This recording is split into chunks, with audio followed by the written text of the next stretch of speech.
And I think at some point on our spiritual path, at some point, he must have realized this as well. At some point, we come to a place where we realize that we, no matter how impassioned we are about our spiritual life and about our teachings, about what we do, we can't save the world. We can't save the world. I realize that's an unusual message to hear in a Christian church, but we can't save the world. He said to his disciples, he said, here's what you're going to experience. He said, they will put you out of the synagogues.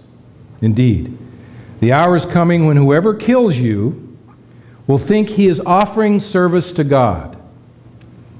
And they will do this because they have not known the Father nor me. They don't have a personal relationship with God. They don't know that experience. And so because they don't know that experience, and because they're living in this web of strings that are attached to their behavior and dynamics, they think that what they're doing is the right thing. They think that they are doing this for God. They think they are eliminating you because that's what God wants to happen. And how often do we hear that in our world right now? How many times do we pick up the newspaper and see all of the things that are done in the name of God? And it's only because that personal relationship is not there. It's only because it's the religion of the strings attached. It's the web that gets created as a result of our human condition, and we cannot have a personal relationship to God until we cut the web. Until we expand and are able to open ourselves up to feeling and experiencing that presence in our life. He said, but I have said these things to you that when their hour comes, you may remember that I told you of them. So when you experience this, you will know that that's what's happening. When you see them coming at you, you will know that that's what's happening. And you need to be ready. You need to be aware. You need to be willing to step forward in a way that is appropriate for you. I think the truth, when we live the truth as Jesus taught, and so often, I mean, one of the most frustrating things about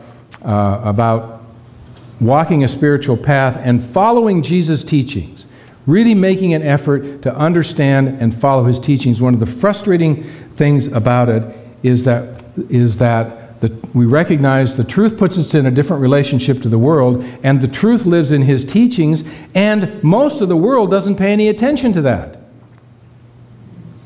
That the essence of his ministry is what he said, and what he did, and what he put forth, and when he said, you can do the things that I do and even greater things, or when he said, resist not evil, or when he said, all of the things that he talked about that kind of go against the webs that we create and the dynamics that we put together in our human experience.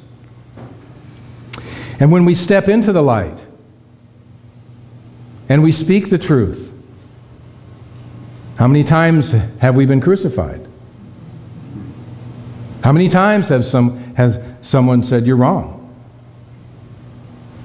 How does it feel when that happens? It's not easy. Unity is a no strings attached religion, not because anything goes, but because we affirm it is about our personal relationship with God. That's the most important thing that we can have. That's the most important thing that we do. Because if we have a personal relationship with the God of our being, if our heart is open to our spiritual life and the richness that is in there, our behavior will be absolutely appropriate in the world in every way. We will know what to do and when to do it.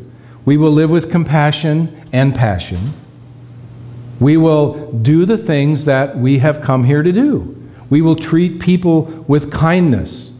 We will listen to others. We won't judge other people. We will recognize why it is that we're here, because we have that personal connection. We feel the sense of wholeness that comes when God's presence is within us and we acknowledge it and are aware of it and are willing to express it in the world. That's what Jesus taught us to do. That's what his ministry was about. That's what he wanted us to do. That's why he was here.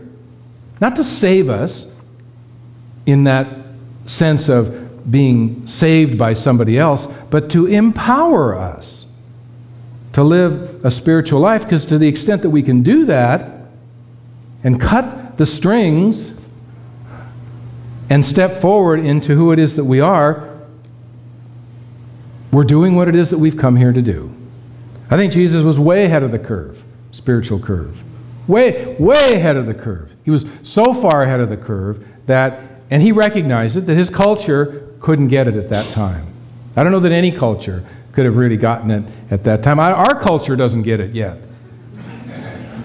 I mean, the bigness of our culture doesn't really get it. There's a lot of parts that do, a lot of pieces that do, but our culture as a whole tends to still step back into the web that has been created and live out of that consciousness. And our job is to gently and lovingly and openly, with open hearts and open ears, to step out of that and to help others step out of that as they are ready, as they desire to do that, as they wish to have a personal relationship with God. That doesn't mean that everybody else doesn't have a personal relationship. I'm not saying that.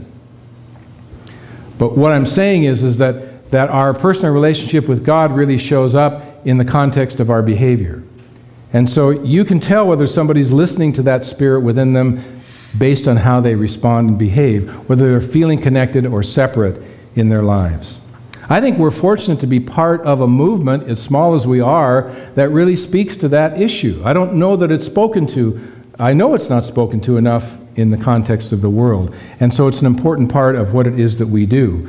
And to continue the spiritual evolution that Jesus set in motion with his life and his experience. I want to close with a poem that I wrote called, "Would Jesus Be Happy?" Would Jesus be happy if he was here? Would he stop and drink a beer?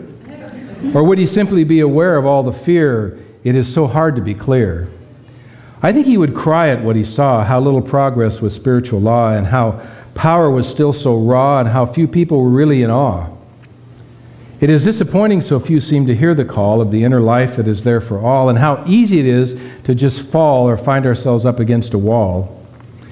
I wonder if he would make a splash or wear a robe and a fancy sash. I know he wouldn't do it for cash or do something so very rash. How would we respond if he raised the dead? Would we call out the proverbial Fed, or start packing a sidearm with lead and walk around seeing red? It is dangerous to stir the pot in a world that is prone to get hot and doesn't make room for a lot and has a habit of saying not. There is still so much fear these days when someone really follows Jesus' ways and on the path he or she stays and refuses to live in a fear-based haze. We all have the power to call forth God, and when we do it, we are not at all odd, and hopefully our fellow students will give us a nod and they will spare the rod. Jesus would like what he sees here, a community that doesn't succumb to fear and holds all of life dear and knows that God is always near. Wow. God bless you.